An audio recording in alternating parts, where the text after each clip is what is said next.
Selamat malam, Ibu, Bapak yang sudah hadir di Zoom webinar kami, Logos Transformasi Indonesia. Senang sekali malam hari ini kita bisa sama-sama kembali di dalam sesi bagaimana kita mengajarkan toleransi ya untuk anak usia dini.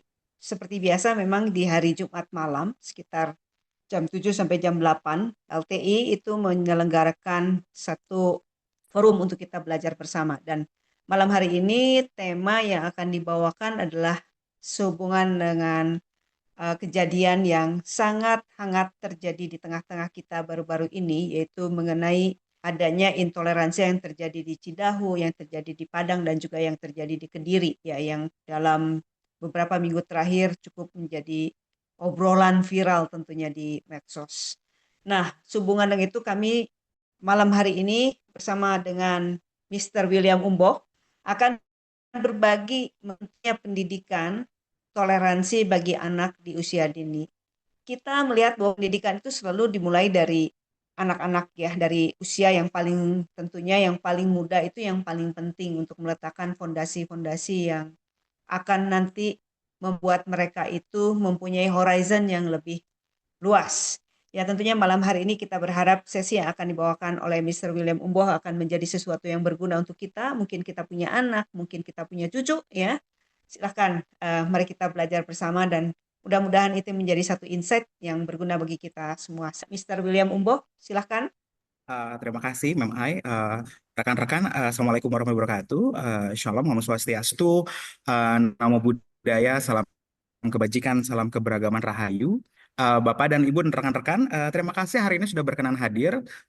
Beliau tadi adalah Mem Ailing, School Director dari Temasek Independent School. Selama beberapa hari terakhir, cukup banyak berdiskusi, kemudian mempunyai concern-concern tertentu bagaimana sebenarnya kita bisa memaknai kemerdekaan, kemudian kebangsaan, dan kemudian kewarganegaraan kita sebagai warga negara Indonesia untuk menciptakan ruang yang aman bukan hanya untuk diri kita, tapi untuk anak-anak dan masa depan.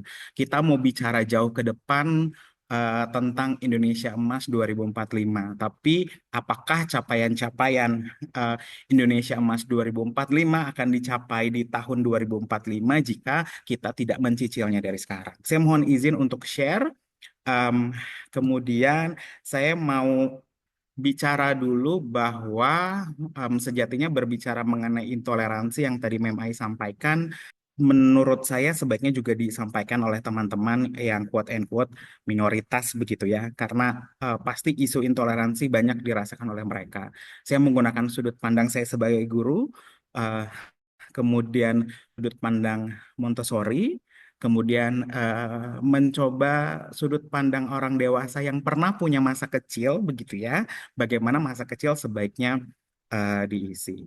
Kita mau bahas Peace Begin with the Child, merajut toleransi dari usia dini. Mungkin bagi sebagian orang usia dini merujuk pada usia 0 sampai dengan 6 tahun. Di pendidikan anak usia dini maka merujuk pada usia 2,5 sampai dengan 6 tahun. Tapi saya mencoba untuk geser sedikit. Mudah-mudahan beberapa hal yang bisa saya sampaikan bisa diterapkan juga di usia 6 sampai dengan 12 tahun. Saya Willy, saat ini saya sebagai Vice Principal di Temasek Independent Montaris Preschool, kemudian bersama rekan-rekan dan teman-teman tentunya mengembangkan program pendidikan berbasis Montessori yang berfokus pada kemandirian dan karakter anak, begitu juga menanamkan nilai inti dari sekolah kami. Sekolah kami percaya bahwa respect, humility, tolerance, dan excellence adalah nilai-nilai yang harus selalu hadir dan berada di ruang kelas. Di tahun 2020 sampai dengan tahun 2023, saya bertugas sebagai art facilitator dan juga field officer Jawa Barat program Creative Youth for Tolerance, adalah sebuah program pendidikan toleransi dan inklusivitas serta bina damai melalui pendekatan berkesenian di wilayah Jawa Barat, spesifiknya di wilayah Bandung dan Bogor. Program ini ditujukan untuk siswa, untuk orang tua, dan juga untuk guru. Kemudian di tahun 2017 sampai dengan sekarang, saya duta cerita, waktu itu di bawah naungan organisasi The Habibie Center, sebuah program yang memanfaatkan seni bercerita atau storytelling untuk melawan diskriminasi, mendorong inklusivitas, dan juga membangun rasa saling percaya di masyarakat. gitu. Ini ada beberapa foto kegiatan. Em, ini yang kita percaya sebagai komitmen bersama sebagai warga negara Indonesia berpancasila, kemudian memegang erat, memegang teguh bagaimana Pita Bhinneka Tunggal Ika itu dipegang dengan sangat erat dan tangguh oleh em, Garuda Indonesia. Namun apakah genggam dari Pita Bhinneka Tunggal Ika ini sebegitu tangguh, sebegitu kuat, sebegitu baik-baik saja sehingga tampaknya tidak akan terkoyak, tampaknya tuh nggak akan terganggu begitu. Apakah memang seperti itu? Em, saya mau kasih fakta ke beberapa rekan-rekan, teman-teman, bapak dan ibu, gitu, yang terjadi di 2 tahun terakhir. Em, ada beberapa hal yang membuat emosional karena dampak dan efeknya em, sungguh luar biasa karena kita nggak hanya berbicara mengenai dampak psikologis, tapi di luar sana ada manusia yang akhirnya harus kehilangan anak, em, ada anak-anak yang harus terluka, ada anak-anak yang berada di ruang tidak aman kemudian. Saya mau mulai di sebagian banyak Bapak dan Ibu, rekan-rekan, kalau punya apa gadget, terus kemudian intoleransi di Indonesia, maka banyak sekali berita-berita yang tiba-tiba muncul. Saya nggak akan lari jauh ke beberapa tahun lampau gitu ya, tapi tahun 2023 di daerah Cikampek, Bapak dan Ibu, em, ada eh, kasus perundungan dan intoleransi begitu ya, untuk anak usia SD hanya karena siswi tersebut eh, penganut penghayat kepercayaan terhadap Tuhan Yang Maha Esa. Itu tidak terjadi di Cikampek. Siapa yang melakukan kekerasan di ruang pendidikan? Em, Sesama siswa, guru, bahkan kepala sekolah. Kalau ingat di tahun 2024 ada aksi pembubaran ibadah teman-teman Katolik yang sedang melakukan doa Rosario, kemudian ada tindak kekerasan untuk dihentikan begitu ya, sehingga rasanya untuk menyebut nama Tuhan yang penuh kasih harus dihantam dan dibenturkan dengan kekerasan. Em, Kasus intoleransi dan terjadinya kekerasan berujung tewasnya pelajar SD terjadi 30 Mei 2025. Kalau kita mau sebentar ke Indragiri Hulu, Riau, korban ini tewas karena hanya berbeda begitu ya keyakinan dan agamanya. Terakhir, 2 atau 3 kasus terakhir ada kasus pembubaran paksa retret di Cidahu, Sukabumi, begitu ya. Em, Masa memaksa masuk kemudian merusak segala suatu hal gitu. Kemudian hanya dianggap miskomunikasi bagi sebagian orang, tapi sebenarnya dampak psikologi dan ruang aman rumah kita yang namanya Indonesia bisa terancam dari situ. Terakhir ada perusakan rumah doa di Padang sebagai bentuk intoleransi beragama yang uh, kemudian isu-isu ini sebegitu merajalela di media sosial.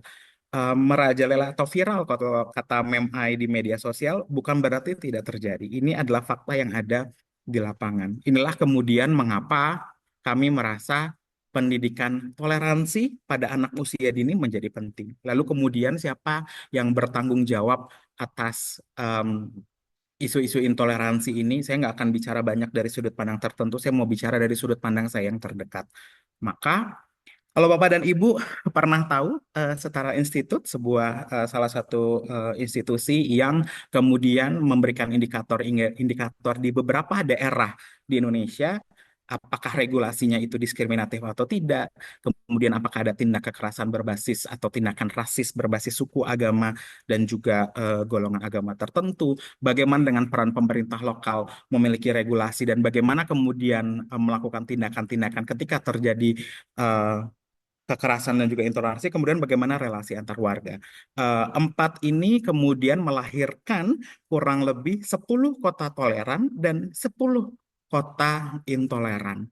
Gitu. Tentu eh, mengenai bicara detail, Bapak dan Ibu bisa cek di Setara Institut, tapi kurang lebih ini adalah hasilnya. Yang warna hijau adalah kota yang dianggap toleran dengan 4 indikator di sebelah kiri Bapak dan Ibu, sementara 10 kota paling intoleran di Indonesia ada di sebelah bawah yang berwarna merah.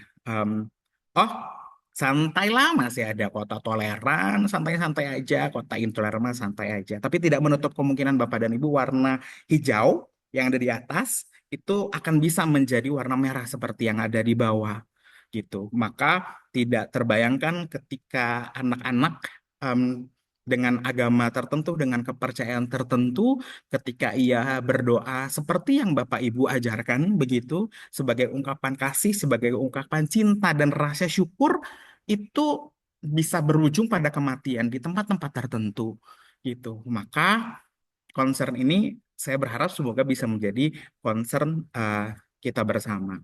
Menurut Kamus Besar Berbahasa Indonesia, intoleransi adalah sifat tidak tenggang rasa, tidak toleran. Intoleransi juga bisa diartikan sebagai ketiadaan rasa saling menghargai dan menghormati terhadap perbedaan, baik dalam hal pandangan, keyakinan, kebiasaan. Dalam ruang lingkup sekolah, mungkin adalah kemampuan anak-anak yang beragam.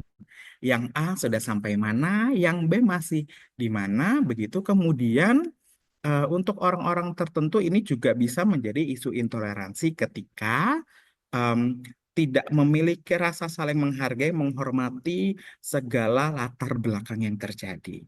Dalam sudut pandang ini, institusi pendidikan tampaknya perlu segera melakukan hal-hal yang dianggap darurat begitu. Maka Temasek Independent School spesifik Temasek Independent Montessori Preschool melakukan beberapa hal yang perlu diperhatikan sama-sama.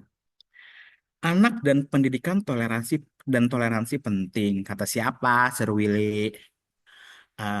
Pasti ini mah kata Teteh Maria Montessori ya, karena metode atau kurikulum yang sebagian besar digunakan tuh kan pakai Montessori. Kalau kata Teteh Montessori kan, the child is both hope and a promise for mankind. Di dunia yang sedang tidak baik-baik saja, di perang yang terjadi di luar sana, tampaknya satu-satunya harapan yang bisa dilakukan adalah berharap pada dunia pendidikan dan juga dunia anak gitu.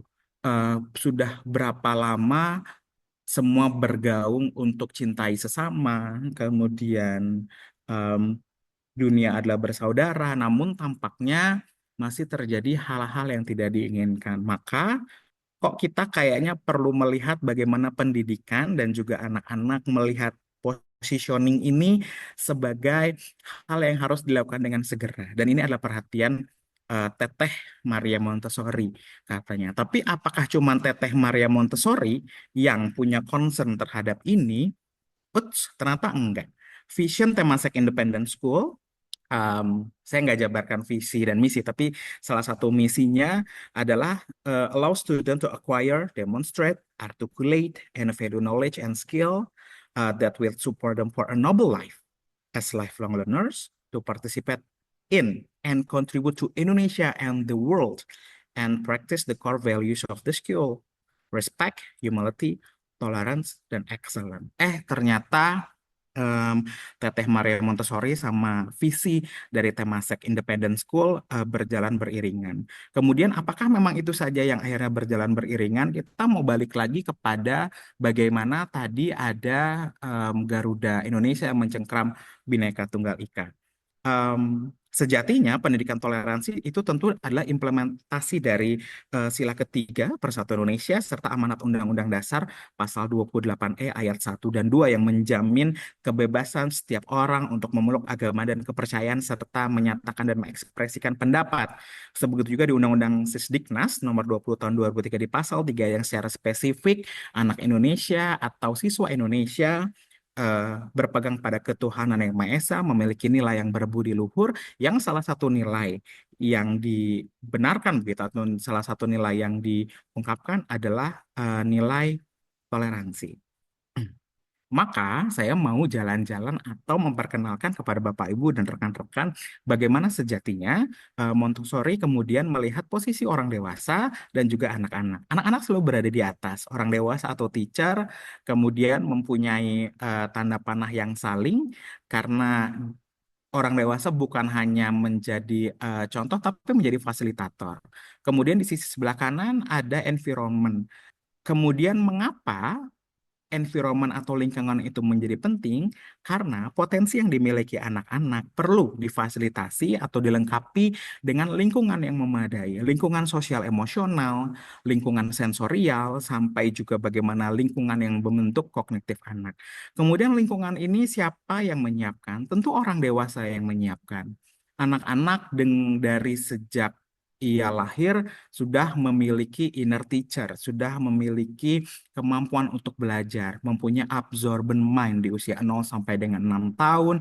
Seluruh hal yang ada di dalam isi otaknya itu diisi dari lingkungan yang ada. Dan Montessori percaya bahwa di usia 0 sampai dengan 6 tahun anak adalah um, spiritual things begitu ya. Dia juga anak spiritual karena yang ia serap Bapak dan Ibu dan rekan-rekan itu tidak cuma sekedar um, bacaan, bukan hanya sekedar kemudian cara kita mengajarkan nilai-nilai, tapi juga energi yang terjadi.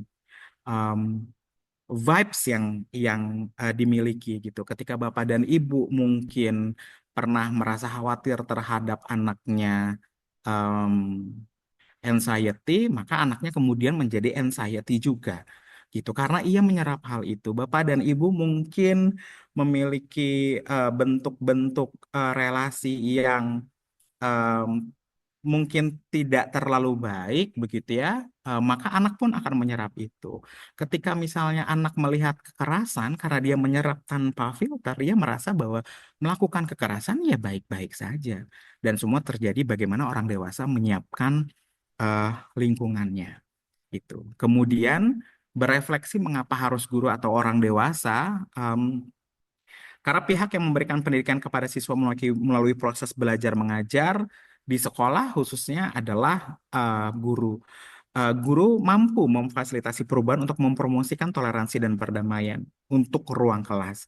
Dan bagaimana kemudian orang dewasa atau guru sebagai penyedia lingkungan atau environment yang disiapkan, lingkungan yang disiapkan gitu. Kalau anak mau mandiri, maka ada beberapa hal lingkungan yang harus disiapkan. Mau belajar cuci piring, maka semua raknya, tempat piringnya, sampai dengan tempat cucinya disesuaikan dengan anak gitu. Kemudian kalau anak misalnya mau membaca buku, tertarik dengan literasi, maka kita perlu menyiapkan ruang yang isinya juga berisi benda-benda yang berhubungan dengan literasi. Karena daya serap anak-anak itu melalui lingkungannya.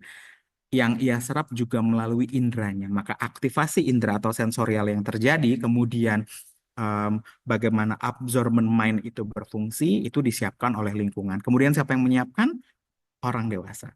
Kemudian saya sempat iseng gitu, apakah kalau kami Temasek Independent Montessori Preschool melakukan pendidikan toleransi ini berarti berjalan sendiri? Ternyata tidak. Dari Itjen Dikdasmen, Pendidikan Dasar dan Menengah, memiliki statement yang saya ambil dari salah satu webnya.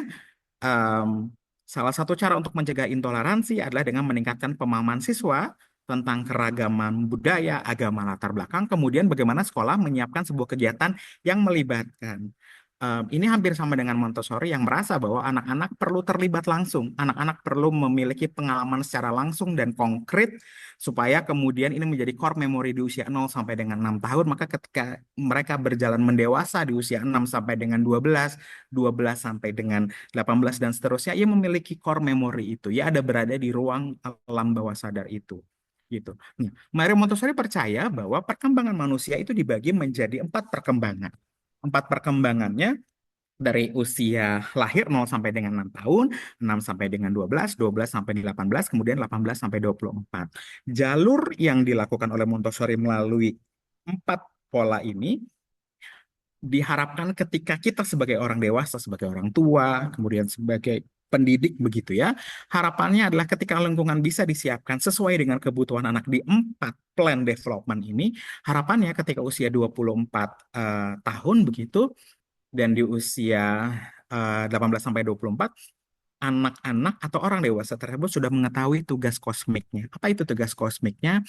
Adalah bagaimana tugas yang diberikan Tuhan bagi manusia. apa sih keterlibatannya, apa sih tugas saya di dunia gitu. Maka ketika orang dewasa bisa menyiapkan lingkungan yang luar biasa bagi perkembangan tumbuh kembang manusia, itu bisa terjadi. Maka di manakah pendidikan toleransi harus terjadi? Pendidikan toleransi harus terjadi pertama-tama di usia 0 sampai dengan 6 tahun. Mengapa usia di 0 sampai dengan 6 tahun anak-anak perlu pendidikan toleransi? Kemudian ada pendidikan toleransi lanjutan nanti di usia 6 sampai dengan 12 tahun. Karena di periode sensitif, saya tidak ada representasinya, di usia 2,5 sampai dengan 6 tahun, 2,5 sampai dengan 6 tahun adalah anak-anak sedang menerima, membuka jendela pikiran dan hatinya untuk tata krama, nilai, dan sopan santun. Maka ketika tata krama, sopan santun, cara meminta maaf, cara melihat manusia, kemudian cara membantu teman, kemudian cara meminta tolong itu dilakukan di usia 6 sampai dengan 12 tahun atau baru dimulai di usia 6 tahun, maka akan sangat sulit anak-anak untuk menerima. Mengapa? Karena jendela keterbukaan terhadap nilai-nilai membantu, menolong, begitu ya. Kemudian nilai-nilai yang tidak membedakan, mau mendengarkan temannya, itu terjadi di 2,5 sampai dengan 6 tahun. Terjadi di area mana?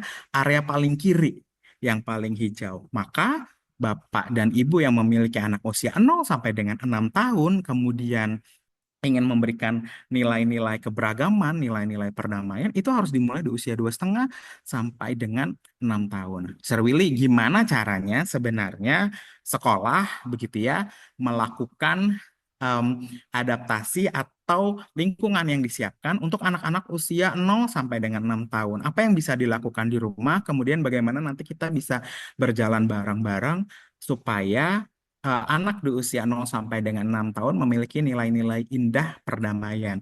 Karena Montessori percaya formation of man atau pembentukan manusia itu dimulai dari 0 sampai dengan 6 tahun. Baru setelah itu proses-proses selanjutnya terjadi. Maka mengapa pendidikan anak usia dini menjadi penting? Karena itu salah satu. Di plan of development yang ke-1, yang tadi warna hijau, Jiger, ini saya bagi ya, ini warna hijau, kemudian saya akan bahas nanti warna, ini warna apa sih? Warna ungu kayaknya ya. Ya, oke.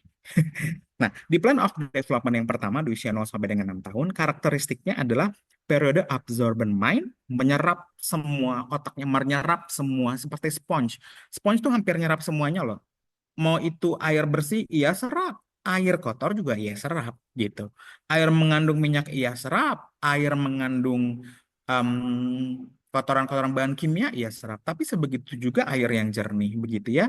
Kemudian memiliki sensitive period, yaitu periode sensitif di mana di usia-usia tertentu anak-anak sedang ngasih tahu ke orang dewasa, hey aku sudah siap dengan apa yang kamu pelajari. Karena tadi kata kuncinya adalah help me to do it by myself. Aku cuma perlu ditunjukkan caranya dan biarkan aku melakukan dengan diriku sendiri. Begitu, maka penting sekali di usia plan development ke-1 0 sampai dengan 6 tahun. Mereka belajar dari hal apa? Mereka belajar dari pengalaman konkret dan pengulangan, diulang-ulang, diulang-ulang, diulang-ulang. Kalau Bapak dan Ibu makanya suka lihat kalau anak-anak lagi ada hal-hal yang seru, entah lagi main Roblox atau lagi tungtung sahur atau apalah, dia suka ngulang tuh itu mulai yang dibahas gitu karena memang isi kepalanya lagi mengulang-ulang apa yang sudah ia dapatkan, terbayang jika yang ia serap adalah energi yang kurang baik, terbayang jika ada perilaku yang sifatnya destruktif disiapkan oleh orang dewasa kemudian diserap oleh anak, maka jangan kaget jika misalnya ada anak-anak kemudian melakukan hal-hal tertentu, maka kita perlu perhatikan di usia 0 sampai dengan 6 tahun, bagaimana orang dewasa menciptakan lingkungannya. Gitu. Jangan-jangan yang diciptakan adalah, oh yang penting anak bergerak aja gitu, tapi sopan santunnya tidak diberikan gitu. Maka yang ia tahu adalah bergerak saja seenaknya, tapi bisa jadi anak nggak tahu kalau ia bergerak seenaknya, kemudian menghantam temannya dan temannya merasa sakit, harusnya saya minta maaf, bisa jadi dia tidak tahu. Gitu. Nah, kemudian contoh praktik yang bisa dilakukan adalah ini yang kami lakukan di sekolah. Contoh praktiknya adalah menyiapkan lingkungan yang inklusif dan damai, menyediakan boneka, buku, alat peraga dari berbagai latar belakang budaya. Jadi nggak cuma satu gitu. Jadi Indonesia saja sudah banyak, apalagi negara-negara yang lain. Mengapa anak-anak perlu ditanamkan keberagaman dari awal? Karena ketika nanti di usia tertentu 6 sampai dengan 12, dia tidak kaget dengan orang yang berbeda. Dia tidak kaget, oh ternyata saya punya teman dari Papua yang mungkin kalau berbicara mempunyai karakter tertentu. Begitu juga dengan teman-teman dari Sumatera, dari Sulawesi, oh dari Jawa seperti ini. Dia tidak kaget dan kemudian dia tidak berpikir asumsi yang macam-macam gitu. Karena sudah terbiasa begitu untuk melihat keberagaman sedari awal. Kemudian lagu anak-anak bisa dipelajari dari berbagai daerah dan agama supaya ia tidak kaget kalau misalnya ini ada azan apa sih gitu. Dia tidak berkata, wah ini mengganggu banget ya berisik sekali gitu. Tapi dia tahu, oh ini ternyata cara ibadah agama Islam misalnya. Oh kalau misalnya ada bunyi lonceng ketika ia lewat gereja, oh ini sedang persiapan untuk beribadah. Itu perlu diketahui dari usia berapa? Di usia 0 sampai dengan 6 tahun gitu. Kemudian ada modeling sikap toleransi. Ini yang kami sebut grace and courtesy atau tata krama begitu ya. Em, Guru menyapa dengan respek, mencontohkan mendengarkan pendapat, bahwa setiap anak boleh berpendapat. Kemudian ketika terjadi sesuatu harus berkenan meminta maaf, ketika terjadi sesuatu harus menerima perbedaan. Begitu. Oh, bahwa kalau misalnya si A beda ya ternyata kalau misalnya si A tuh merayakannya merayakan Waisak. Dia beda sama aku tidak merayakan Natal seperti diriku gitu. Tapi ternyata itu baik-baik saja gitu. Kemudian perlu menghindari stereotip seperti anak perempuan tidak main bola atau oh kulit gelap itu jelek, yang bagus itu kulit putih. Bisa terbayangkah kalimat kulit gelap itu jelek itu mempunyai tendensi yang negatif. Sekali lagi, Abdul bermain tidak menyerap hanya kata, tapi energi yang tersimpan di balik kata-kata tersebut. Kamu nakal. Ia bukan hanya akan melabeli dirinya nakal, namun energi emosi nakal yang diberikan oleh orang dewasa, ia akan serap dengan sempurna.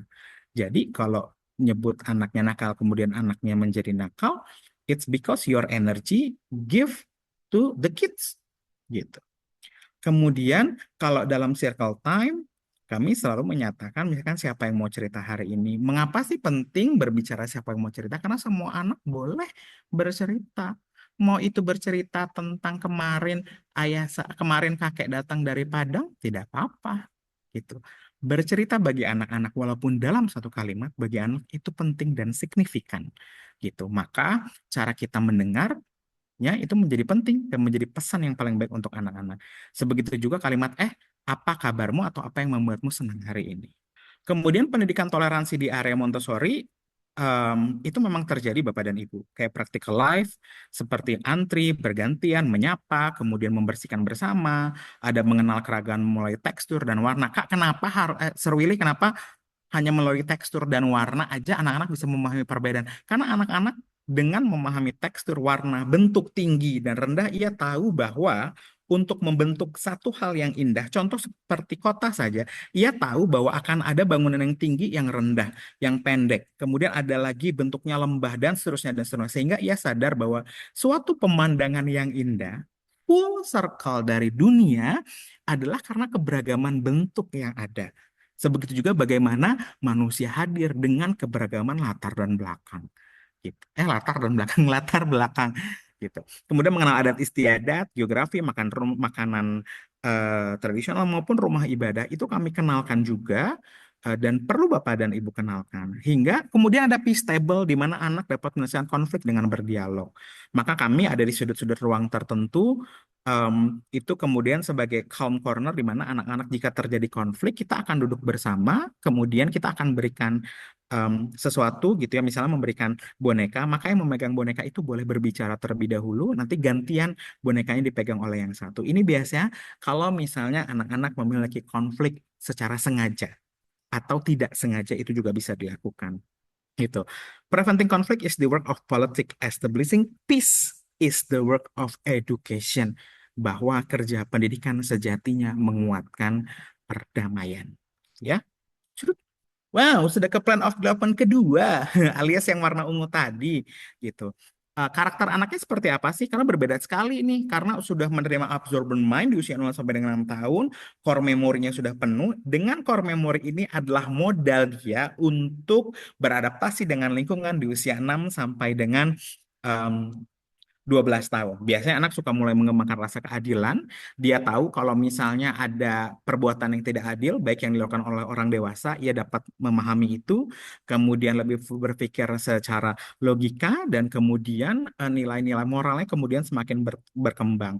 Biasanya anak-anak di usia 6 sampai dengan 12 tahun sudah dapat bekerja dalam kelompok. Kenapa sudah bisa bekerja dalam kelompok? Karena di usia 0 sampai dengan 6 tahun dia sudah memahami bahwa setiap orang akan berbeda isi kepala dan latar belakangnya, kemudian ketika dikumpulkan menjadi kelompok itu sudah mampu melakukan sesuatu dan mampu berpikir abstrak. Mampu berpikir abstrak berarti dia bisa membayangkan misalnya gini, oh kalau misalnya ada peraturan saya masuk pagi jam 7, maka pikiran abstraknya kemudian dia akan berpikir, maka saya harus bangun di jam sekian dan berangkat jam sekian karena akan sampai di sekolah jam sekian. Gitu. Dan senang terlibat dalam proses nyata yang berdampak. Maka apa yang perlu disiapkan oleh para pendidik ataupun juga orang dewasa memastikan bahwa proyek-proyek konkret juga bisa dilakukan oleh anak-anak ini, tidak dilakukan oleh guru. Kemudian kayak di beberapa sekolah ngomongin soal bullying, tapi yang bikin posternya, kemudian yang bikin sosialisasinya itu dilakukan oleh guru. Kemudian gurunya hanya bilang misalnya, coba lihat itu baca, jangan bullying, nggak bisa gitu. Proyeknya harus bersama.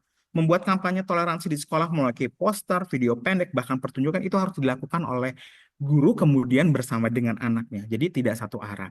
Kemudian biasanya kalau peace ambassador, contohnya tiap kelompok mewakili nilai damai seperti empati, kerjasama, anti bullying. Ini bisa dilakukan di sekolah sebenarnya untuk guru-guru pendidik ya. Kemudian peta toleransi sekolah. Seberapa toleransi sih sekolah kita sebenarnya? Gitu. Kalau di Temasek Independent School, anak-anak kemudian bisa melihat bagaimana sekolah, kemudian sekolahnya beragam, preschool ada di sini, kemudian primary di sini, secondary di sini. Oh iya, kemudian anak-anaknya kan banyak ya, berarti latar belakangnya berbeda. Oh, ada yang agama Hindu, agama Kristen. Ada nggak ya tempat ibadah yang disiapkan? Atau adakah waktu untuk memahami agamanya disiapkan? Itu salah satu contohnya. Kemudian korespondensi perdamaian. Biasanya anak-anak usia 6 sampai dengan 12 tahun, dia sudah tahu perbedaan-perbedaan itu. Sehingga ketika Bapak dan Ibu, rekan-rekan guru ingin mengumpulkan gitu ya anak-anak dengan berbeda latar belakang bisa dilakukan di usia 6 sampai dengan 12 tahun secara spesifik untuk mengenalkan nilai damai. Kemudian kita bisa riset tokoh-tokoh perdamaian gitu. Banyak sekali tokoh-tokoh perdamaian yang hadir dengan nilai yang spesial. Saya sebut saja seperti Bapak Gus Dur, Gandhi, terus Mother Teresa gitu. Kemudian tokoh-tokoh lainnya begitu. Itu kan bisa kita bahas dengan nilai-nilainya. Anak-anak 6-12 sudah mengerti itu. Kemudian bisa jadi karena mau ngomongin soal literasi, maka buku cerita yang sifatnya toleransi atau nilai-nilai toleransi itu sejatinya harus ada. Gitu. Bapak Ibu, ini salah satu contoh bagaimana sejatinya yang paling penting dari dunia pendidikan sanggup dan mampu memberikan ruang di mana bertemu dengan orang yang berbeda latar belakang. Di sebelah kiri atas yang berbaju kuning adalah adik netra dari SLBN 6 Pajajaran. Waktu itu saya melakukan kegiatan ini bersama teman-teman lainnya. Ada yang beragama Kristen, ada yang beragama Islam, kemudian ada seorang netra. Gitu. Mereka nggak pernah loh ketemu sama orang netra. Jadi biasanya kalau ketemu orang netra takut. Kemudian orang netranya jadi sedih gitu. Aku kenapa sih kalau ketemu sama teman-teman lihat selalu jadinya takut? Karena kan sebenarnya mereka nggak tahu harus ngapain gitu. Ketika diketemukan gitu ya, kami bahas bahwa silahkan bahas, ini adalah puisi yang harus dibacakan bersama. Nah loh, gimana teman-teman netra bisa mau baca bersama sementara tulisannya tidak dalam bentuk tulisan braille? Maka kemudian tugas teman-teman lihat berkenan untuk pembisik atau teman bisik ini puisinya. Dalam waktu dalam waktu singkat, em, teman-teman netra dan juga teman-teman lihat ini sanggup membaca puisi yang dibacakan. Walaupun waktunya hanya setengah jam. Setelah itu mereka paham bahwa, oh saya tuh tahu ya kalau misalnya ketemu teman-teman netra tuh saya boleh loh nyolek. Oh teman-teman netra tuh enggaknya kalau dicolek kemudian mendengar suara saya. Oh teman-teman netra tuh kalau misalnya saya mau tuntun saya tahu caranya seperti apa. Itu dimulai dengan dialog bersama dan duduk bersama gitu. Di sebelah kanan yang menggunakan hijab warna hitam, yang kulit krem, yang menggunakan kardigan krem, itu adalah teman tuli. Waktu itu kami minta mereka untuk bikin satu pementasan. Kebayang nggak bikin pementasan tarian tapi dengan teman tuli? Dia tidak bisa mendengar. gitu. Tapi kan dia bukan berarti tidak paham ketukan, tidak paham hitungan. Dan teman-teman yang tidak tuli atau teman-teman dengar, kemudian dia berpikir bahwa oh ternyata penting untuk bisa menyesuaikan bahasa dengan teman kita yang satu ini. Itu maka itu yang terjadi. Yang bagian bawah ini adalah di malam Imlek tahun 2025 bersama beberapa komunitas, ada anak-anak juga di sana. Kami ajak untuk ke beberapa tempat seperti wihara maupun kelenteng untuk mengenal oh seperti apa sih biasanya orang beribadah di malam Imlek. Oh, itu dupa buat apa sih gitu. Oh, ternyata seperti ini toh ibadahnya. Yang di sini banyak sekali teman-teman Islam, teman-teman Kristen, teman-teman yang katakanlah bahkan tidak merayakan Imlek sama sekali, hanya ikut liburnya aja. Tapi kemudian ketika ikut serta mereka jadi tahu, mereka mau duduk sama, mereka mau mendengar, dan kemudian mau membahas karena berbicara toleransi sekali lagi toleransi tidak bisa diajarkan hanya melalui buku formal saja. Ia perlu dirasakan karena pengalaman toleransi adalah pengalaman yang berkaitan dengan hati dan juga pikir. Nah, jreng. Ini adalah salah satu upaya yang dilakukan oleh Temasek Independent Montessori Preschool untuk bagaimana bisa memberikan ruang keberagaman dan hak asasi sebagai anak-anak untuk mendapatkan pembelajaran dan pengetahuan yang lebih. Kami memiliki Bhinneka Week, inilah program yang akan dilakukan dari awal September, begitu ya. Lalu kemudian apa saja programnya? Kenapa sih harus menjelaskan ini? Lebih kepada berharap bahwa akan ada informasi apa sih yang akan kami lakukan, namun ada beberapa nilai-nilai atau adaptasi-adaptasi yang bisa dilakukan oleh Bapak dan Ibu guru maupun em, Bapak dan Ibu sebagai orang tua gitu. Oh, boleh ya ternyata jalan-jalan ke sini. Oh, ternyata ini yang bisa dipahami dan lain-lain. Seperti yang sudah saya katakan sebelumnya, pendekatan Montessori terkait kebinekaan tentu harus partisipatif, konkret, kemudian sensorial, yaitu kepenuhan indera harus terpenuhi, dan mendorong respectful curiosity. Dia harus menjadi ingin tahu, gitu, sehingga anak-anak berhak merasakan perbedaan yang indah itu sejak kapan? Sejak dini. Gitu. Kami akan mengajak anak-anak ke berbagai tempat ibadah untuk menumbuhkan rasa hormat, toleransi, dan cinta pada keberagaman sejak dini. Melalui pengalaman pengalaman langsung, anak-anak diharapkan begitu ya, Bapak dan Ibu dapat belajar dari orang lain meskipun berbeda. Gitu bahwa semua orang ingin berbuat baik dan sebenarnya semua orang itu ingin hidup damai. Ini membentuk dasar karakter sebagai warga negara yang menghargai Bhinneka Tunggal Ika. Kayaknya anak-anak nggak ngerti deh di usia 3 sampai dengan 6 tahun seperti ini. Anda akan kaget bahwa core memory yang ia tangkap di usia 3 sampai dengan 6 tahun itu akan ia gunakan di usia 6 sampai dengan 12 tahun, 12 ke 18, 18 ke 24. Kalau Bapak dan Ibu biasanya em, tahu bagaimana sebenarnya ketika segala kesehatan mental yang berada di em, otak biasanya selalu dicari dari mana akarnya, kemudian akarnya ada di alam bawah sadar misalnya, kemudian akarnya kemudian ada di usia anak. That's why mengapa memberikan pengalaman toleransi di usia dini menjadi penting. Gitu. Kami akan berjalan-jalan ke beberapa tempat, bukan untuk beribadah, tapi untuk mengetahui tempat ibadah dan bagaimana isinya. Gitu. Kemudian akan dijelaskan oleh para pemuka agamanya akan seperti apa tata keramanya, seperti apa cara ibadahnya, dan bagaimana, kenapa sih kok pura bentuknya seperti ini misalnya, kenapa sih kok gereja begini, kalau gereja Katolik sama gereja teman-teman Protestan kok berbeda, kok kalau masjid masuk harus lepas sepatu sih, dan hal-hal yang sifatnya seperti itu. Kami ingin memperkenalkan respect atau bentuk-bentuk penghormatan yang seperti itu. Destinasi pertama di bulan September di tanggal 3 2025 kami akan ke Masjid Al-Bakirah untuk mengenal bagaimana sebenarnya rumah ibadah teman-teman Muslim, kemudian melihat isinya, kemudian bagaimana dan atau apa saja tata krama yang perlu dilakukan ketika masuk ke rumah ibadah Muslim. Kemudian kita akan ke salah satu gereja tertua di di wilayah Bandung Raya, ada Gereja Katolik Santo Ignatius di Cimahi. Kemudian akan ke Pura Agung Wiranata Loka di wilayah Cimahi untuk mengetahui bagaimana pengalaman atau bagaimana sih tempat ibadah em, umat Hindu. Kemudian di destinasi kedua kita akan ke dua tempat, kita akan ke GKI Anugerah untuk mengetahui bagaimana teman-teman atau saudara-saudara yang Kristen tempat ibadahnya seperti apa, di dalamnya kayak apa. Kemudian setelah itu kita akan ke Wihara Satya Budi. Di dalam Wihara Satya Budi ada beberapa tempat ibadah yang ditujukan untuk teman-teman atau saudara-saudara beragama Buddha, Tao, dan juga Konghucu, dan juga sebagai salah satu wihara tertua yang ada di Kota Bandung. Pengalaman perjalanan atau Bhinneka Week keberagaman ini diharapkan anak-anak memiliki core memori untuk perbedaan-perbedaan yang sangat spesial yang ia akan lihat dalam kehidupan sehari-hari 5, 10 hingga 20 tahun atau bahkan 50 tahun mendatang. Kemudian Kak, jadi eh, Sir Willy, apakah cukup dengan kemudian berjalan-jalan em, saja? Akan ada pendekatan Montessori pada Bhinneka Week ini. Akan ada hand-on experience, sensorial exploration, refleksi lewat cerita dan juga dialog, ekspresi melalui seni, grace and courtesy in diverse culture, terus mendengarkan cerita sederhana tentang tempat ibadah, mengamati simbol-simbol penting, melatih sikap sopan dan penuh hormat, dan kemudian berinteraksi langsung dengan lingkungan yang bagi umat lain itu suci, maka bagaimana sih kita bentuk penghormatannya gitu.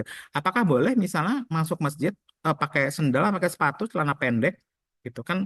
Mungkin tidak gitu. Oh, ternyata kalau ke pura maka ini yang harus kami lakukan. Oh, kalau ke gereja ternyata bentuknya seperti ini dan ini bentuk penghormatan yang harus saya lakukan untuk saudara saya yang umat Kristen gitu. Ini adalah contoh-contohnya kayak seperti practical life, bisa mengajarkan bagaimana anak bersikap sopan di tempat ibadah, seperti menundukkan kepala, duduk tenang, membungkuk hormat, terus role play sebelum berangkat, bagaimana kita menyapa di tempat ibadah, apakah dengan teriak, woi gitu, atau bagaimana gitu ya. Terus art and culture-nya juga bisa dilakukan, bisa membuat miniatur tempat ibadat dari bahan bekas, melukis mewarnai simbol-simbol damai dari tiap agama, bisa membuat cap tangan di atas kertas yang bertema kita berbeda tapi bersatu. Kemudian secara sensorial kita bisa mendengarkan. Misalnya teman-teman Buddha kalau melakukan meditasi dia suka menggunakan, saya lupa apa nama alatnya begitu ya. Terus oh kalau ada azan ternyata ini punya teman-teman saudara-saudara saya yang umat Islam. Oh kalau misalnya mantra biasanya mungkin dilakukan oleh teman-teman umat Hindu dan seterusnya. Kemudian bisa merefleksikan bunyinya seperti apa, tenang, ramai, lembut, lalu bagaimana kita harus bereaksi begitu ya. Lalu ada puzzle of unity, anak akan membuat puzzle sederhana bertema simbol-simbol agama, bisa juga membuat kalung atau gelang warna-warni yang merepresentasikan satu agama dalam semangat persatuan, tapi bukan pengotakan. Kemudian ada Montessori Peace Table. Ini adalah biasanya dilakukan anak yang usianya 6 sampai dengan 7 tahun gitu ya, atau di bawah 6 bisa 5 tahun begitu ya, untuk mengetahui apa sih yang kamu lihat, apa yang kamu rasakan. Kamu kayaknya belum pernah ya masuk ke dalam masjid.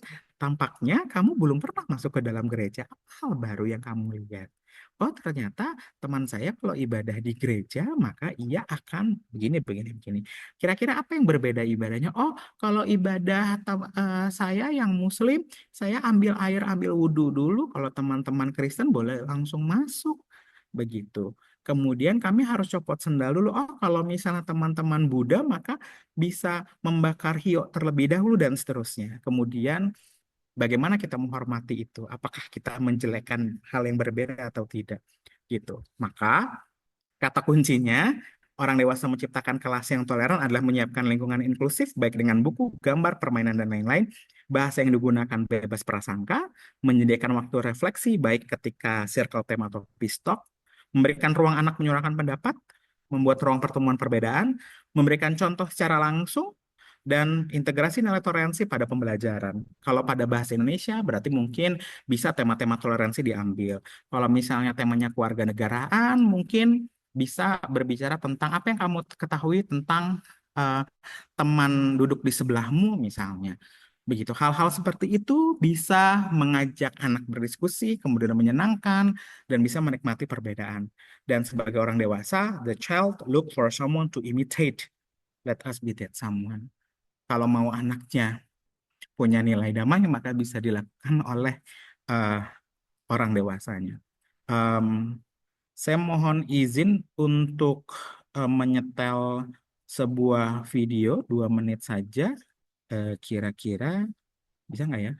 Kalau terdengar atau tidak terdengar bisa kasih tahu saya ya. Tapi saya nggak tahu ini bisa apa enggak. Terdengarkah suaranya? Ada denting piano di awal. Suaranya tadi sih ada bunyi, tapi sekarang nggak ada bunyi ya. Oke, Seru. aku baru uji coba dulu, berarti bisa aku mulai dengan play ya. Nggak ada suaranya, Sir. Oh, nggak ada suara. Oke, saya akan coba stop share. Kemudian saya akan ajak Bapak dan Ibu untuk menyaksikan live secara langsung dari Temasek Independen Preschool. Sebentar saya cari dulu, kemudian nanti akan saya. Oke, mana ini zoomnya? Saya akan share. Oke.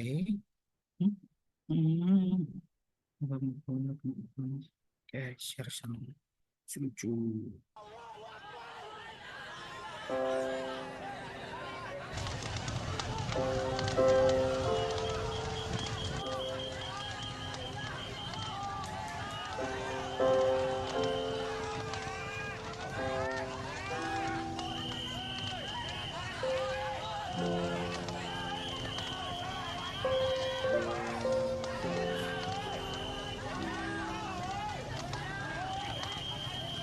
Anak-anak, hari ini sekolah kita akan mengadakan acara Anjang Sana. Kali ini kita akan mengunjungi salah satu pesantren. Mau main ke pesantren? Mau?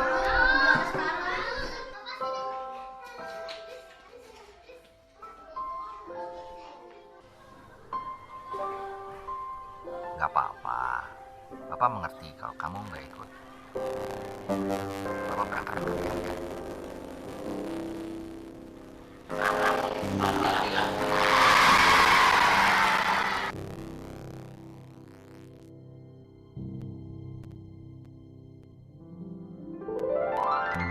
Pak, kenapa kita berkunjung ke sana?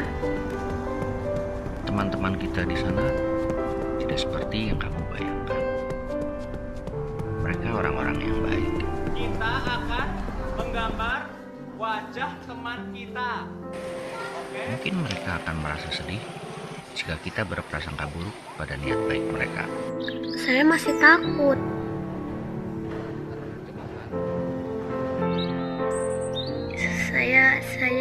Saya takut membuat mereka kecewa.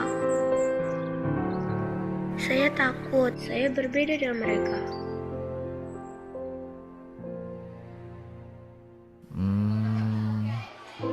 Setiap orang pasti berbeda. Perbedaan itu anugerah. Perbedaan membuat kita saling belajar dan memahami satu sama lain. Dalam perbedaan, kita akan semakin dewasa.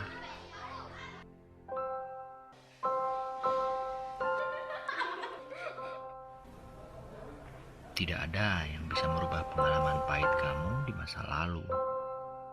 Tapi, bukankah kamu masih bisa membuat masa depan menjadi lebih damai? Pak, kenapa banyak orang-orang dewasa suka bertengkar?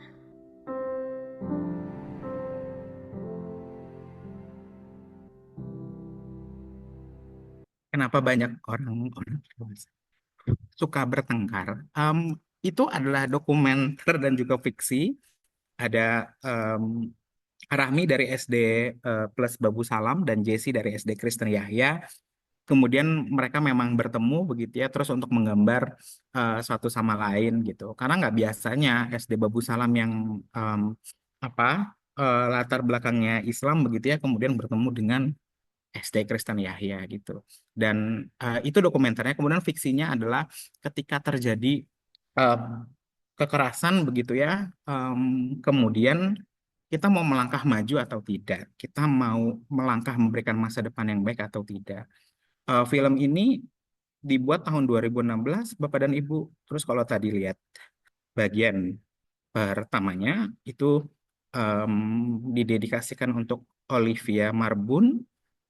Di pertengahan proses pembuatan film ini, Olivia Marbun, seorang balita yang baru berusia 2,5 tahun, meninggal dunia akibat mengalami luka bakar di sekujur tubuh karena menjadi salah satu dari 5 korban serangan bom Molotov di gereja Oikumene Samarinda, Kalimantan Timur.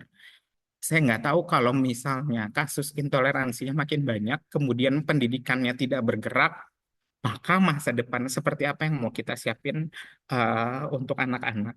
Em, ini adalah beberapa kalimat-kalimat yang sejatinya mengumpulkan kita semua.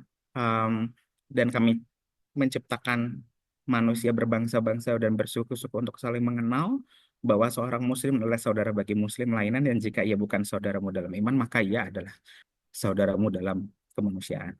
Berbahagialah orang yang membawa damai, karena mereka akan disebut anak-anak Allah. Kasihilah sesamamu manusia seperti dirimu sendiri, diambil dari ayat Alkitab Matius. Jangan menyakiti makhluk lain, ini adalah agama yang tertinggi dari Brihaspati Mahabharata. Dan Pasudaiwa Kutambakkan seluruh dunia adalah satu keluarga. Ini dari teman-teman beragama Hindu. Kemudian tidak menyakiti makhluk hidup adalah dharma tertinggi. Udana Varga 581 dari teman-teman yang beragama Buddhis. Kemudian apa yang diri sendiri tidak inginkan, jangan lakukan kepada orang lain. Ini dari Analek Konfusius, buku 15 ayat 23. Dan sebagai orang Jawa Barat, ada silih asah, asih, dan asuh, saling mengasah untuk belajar bersama, mengasihi, mencintai sesama, dan juga mengasuh, melindungi, dan mendukung. Maka, ada pertanyaan reflektif buat saya, dan juga buat rekan-rekan dan teman-teman lainnya, apa yang sedang aku wariskan pada anak-anak? Rasa takut akan yang berbeda, atau pelukan hangat atas keberagaman? Tampaknya itu sekian dari saya. Mungkin masih ada beberapa waktu kita bisa diskusi, tanya-tanya dikit dan lainnya. Terima kasih. Baik, terima kasih Mr. William Umboh ya untuk sharingnya kepada kita sekalian. Ya, malam hari ini merupakan malam yang mungkin bagi kita bisa melakukan refleksi ya. Tapi saya ingin memberikan kesempatan juga bagi ibu bapak yang mungkin ingin memberikan komentar atau bertanya atau memberikan statement ya. Ada satu yang di teks ya. Iya. Malam saya mau sharing di sekolah kami di Samarinda, kami juga sangat menjunjung tinggi toleransi. Setiap hari di setiap ada kesempatan kami selalu mengingatkan anak-anak tentang menghargai perbedaan. Tentunya sekolah ECH Prisco juga setiap tahun merayakan hari keagamaan. Satu hal yang membuat saya sedih bahwa di saat waktu kami mengadakan field trip ke wihara, ada satu anak murid tidak diizinkan untuk join bersama ke wihara karena tidak ingin anaknya mengenal agama lain. Sehingga kami pun tidak bisa memaksa anaknya untuk bergabung. Saya secara pribadi ingin memberikan pemahaman kepada orang tua tersebut, namun belum memiliki kesempatan karena orang tua tersebut juga sulit untuk menerima masukan. Bagaimana tanggapan Sir menghadapi mengenai hal ini? Terima kasih. Terima kasih Ibu Leni ya. Silakan Mr. Umboh. Pertanyaan yang sama waktu itu Mem Ai ajukan. Karena tentu mempelajari atau berkenalan, saya nggak bilang mempelajari, berkenalan dengan agama di luar agama kita mungkin bagi sebagian masyarakat tentu masih tabu, itu yang pertama. Yang kedua, mungkin merasa bahwa itu menjadi bagian juga dari keimanan mereka. Tentu kami menghargai hal-hal seperti ini dan kami tidak bisa memaksakan kehendak tersebut begitu. Namun hal yang bisa dilakukan adalah memberikan pemahaman. Maka hari ini ketika kami akan melakukan Bhinneka Week begitu ya, untuk mengurangi asumsi atau bahkan prasangka, maka kami akan memberikan detail alasan-alasan penting apa yang ingin kami sampaikan, nilai-nilai apa yang ingin kami sampaikan begitu. Kemudian apa sih sebenarnya yang akan dilakukan kalau misalnya menuju wihara? Apakah misalnya kami ke wihara, oke anak-anak silakan kita akan melakukan praktek agama tertentu, kan sebenarnya tidak, tapi kami hanya ingin memberitahu bahwa ini loh yang disebut wihara, tidak lebih dari itu. Namun jika segala hal komunikasi baik yang sudah dilakukan mengalami penolakan, maka bisa jadi bapak dan ibu tersebut atau orang tersebut belum siap. Maka hal yang perlu dipersiapkan adalah kita siapkan orang-orang yang berkenan membuka jendela dan pintu hati untuk bersama-sama jalan bersama kita. Itu sih Bu Leni kurang lebih yang bisa aku sampaikan. Terima kasih ya. Ya, memang saya mungkin sedikit menambahkan ya. Di dalam pemahaman ini khususnya di dalam beragama ada yang namanya sikap fanatisme begitu ya. Nah, ini yang menurut saya kita tentu harus meyakini agama kita seyakin-yakinnya, tetapi juga di dalam kehidupan sosial memang interaksi dengan orang beragama lain atau berkepercayaan lain itu kan tidak terhindarkan ya. Sehingga memang perlu diberikan atau mencari pemahaman yang sesungguh-sungguhnya begitu ya. Apakah dengan mendatangi tempat ibadah ya. Dalam hal ini karena tidak diikutkan ritualnya, hanya ya kita hanya berkunjung kepada tempat begitu dan juga memperkenalkan ya supaya horizon pemikirannya itu menjadi lebih luas ya. Jadi ini memang perlu edukasi dan saya yakin di dalam pemahaman yang lebih mendalam terhadap agama apapun ya. Biasanya itu penghormatan terhadap makhluk lain, terhadap agama lain, terhadap kepercayaan lain juga ada ya. Hanya memang ini perlu edukasi yang cukup panjang biasanya. Ya, jadi Miss Leni jangan patah semangat ya kalau memang namanya orang juga punya ya they have the right to say no ya. Tapi kita sebagai pendidik berusaha untuk men-sharingkan ya apa yang baik bagi anak-anak tentunya. Baik, ada lagi kah pertanyaan? Silakan Pak Uli. Sedikit saja, bukan bertanya tapi mungkin menambahkan kalau dari segi konteks mata pelajaran, tidak hanya dalam pelajaran PKN, tapi kalau saya sebagai guru sejarah itu bisa menambahkan dua hal materi, yaitu yang pertama ketika kita mengenal kerajaan Hindu-Buddha di salah satu daerah di Mataram, kita mengenal ada Candi Borobudur dan Candi Prambanan di satu lokasi. Jadi dengan ada dua peninggalan agama yang berbeda pun di sana kita bisa belajar tentang toleransi agama dan juga harmonisasi.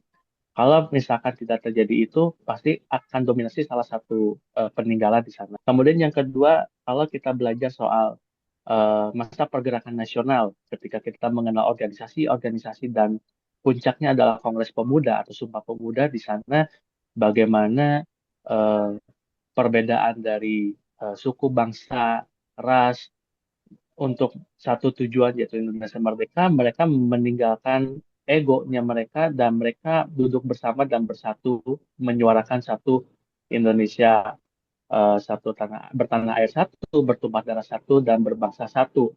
Yang artinya bahwa dalam mengenal toleransi secara mendalam, kita bisa juga menggali dari beberapa peristiwa sejarah yang kita bisa delivery kepada siswa sebagai guru yang membantu untuk menjadi agen agen perdamaian gitu. Kalau bukan oleh guru, oleh siapa lagi? Dengan kondisi Indonesia yang sekompleks ini, yang potensi konfliknya yang cukup tinggi, terutama dalam soal perbedaan. Jadi saya pun melihat bahwa Indonesia memang dalam tampak luar baik-baik saja, tapi ketika melihat lebih dalam itu kita banyak sekali konflik yang berdasarkan perbedaan, terutama ya Indonesia seperti yang kita tahu sesuai dengan kitab Sutasoma yaitu Bhinneka Tunggal Ika, yang memang kita hidup berada di adanya perbedaan, dan juga perbedaan itu betul kata Mr. William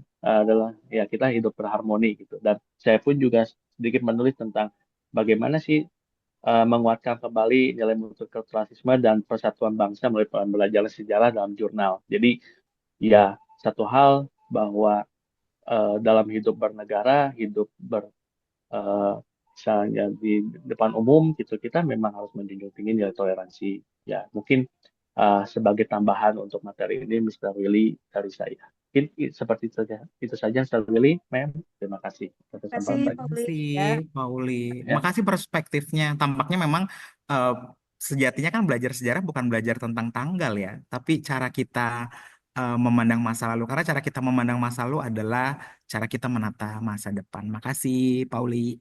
Pak Sulis. Pak Sulis Ya. jangan nanya yang susah-susah. Terima kasih, Mr. Willy. Ya, terima kasih sekali dengan materinya, luar biasa sekali. Dan tadi di awal Mr. Willy juga menuliskan gitu ya, makna atau apa sih yang dimaksud toleransi dari KBBI gitu. Ya, kalau kita melihat bahwa toleransi itu seringkali itu disempitkan dengan apa namanya bertenggang rasa terhadap agama lain. Kalau di KBBI kan tidak ya, tidak hanya itu gitu ya.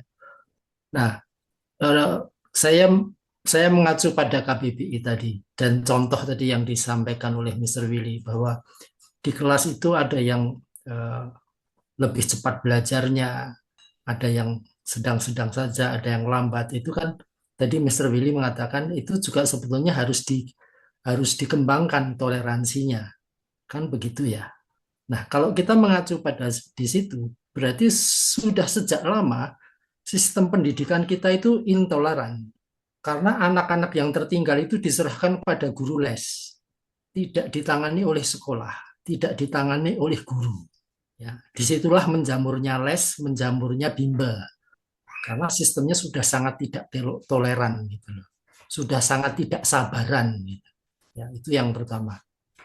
Yang kedua, saya melihat salah satu penyebab intoleransi adalah semakin terpolarisasinya pendidikan. Misalnya, terutama pendidikan yang berbasis agama. Ini kan terjadi polarisasi yang luar biasa. Polarisasi itu bukan sesuatu yang apa namanya buruk, tetapi itu akan sangat buruk ketika sekolah-sekolah yang berbasis agama itu mengajarkan pada siswanya hal-hal yang intoleran. Ini bahaya sekali. Gitu. Saya tadi senang sekali tadi Mr. Willy share foto-foto tadi yang memperingati hari raya tertentu yang diikuti oleh anak-anak dari berbagai agama. Gitu ya. Jadi itu yang mestinya dilakukan. Gitu. Tapi tidak setiap sekolah begitu. Tidak setiap sekolah begitu. Itu yang kedua. Yang ketiga, ini keprihatinan saya ini. Saya Kristen, belum pernah sekolah di sekolah Kristen, dan saya bekerja tidak di lembaga Kristen. Nah, ketika saya sekolah di sekolah negeri, ya dari sejak SD sampai perguruan tinggi, teman-teman saya SD ketika sekian puluh tahun yang lalu, itu ya kita beda agama bisa bergaul dengan baik sampai SMA, sampai ada teman-teman saya yang dari SMP, dari SMA, perguruan tinggi itu terus bareng gitu. Begitu lulus, kita berpisah, teman-teman saya yang agamanya berbeda dengan saya, ketika saya merayakan Natal, itu mengucapkan Natal pun tidak. Ini saya sangat sedih. Ya, itu kan salah satu, kalau menurut saya itu salah satu bentuk intoleransi. Ya. Meskipun sederhana, tetapi bagi saya yang saya sudah menganggap dia saudara saya, itu menyakitkan. Ya, itu menyakitkan. Ini kesaksian saya saja. Kalau saya tetap saja menyampaikan selamat pas ada hari raya mereka. Jadi ini dan itu di Indonesia itu mewabah di mana-mana loh itu. Dan menurut saya itu sangat bahaya, sangat bahaya. Nah, artinya apa? Artinya apa? Kalau kita mengacu tadi dengan ajaran dari Montessori, itu tidak cukup sampai umur 6 tahun, tidak cukup sampai umur 12 tahun. Sepanjang hayat itu harus dilakukan. Karena kalau tidak, lingkungan itu daya perusaknya luar biasa. Dan itu sangat berpengaruh pada setiap orang gitu. Ketika memilih lingkungan yang tentu saja intoleran. Itu saja. Terima kasih. Terima kasih Pak Sulis. Kita tentunya ingin terus menjadi pembelajar seumur hidup ya. Saya ingin mengucapkan terima kasih kepada Mr. William Umboh yang sudah berbagi dengan kita malam hari ini. Dan biarlah apa yang dibagikan itu memberikan insight kepada kita.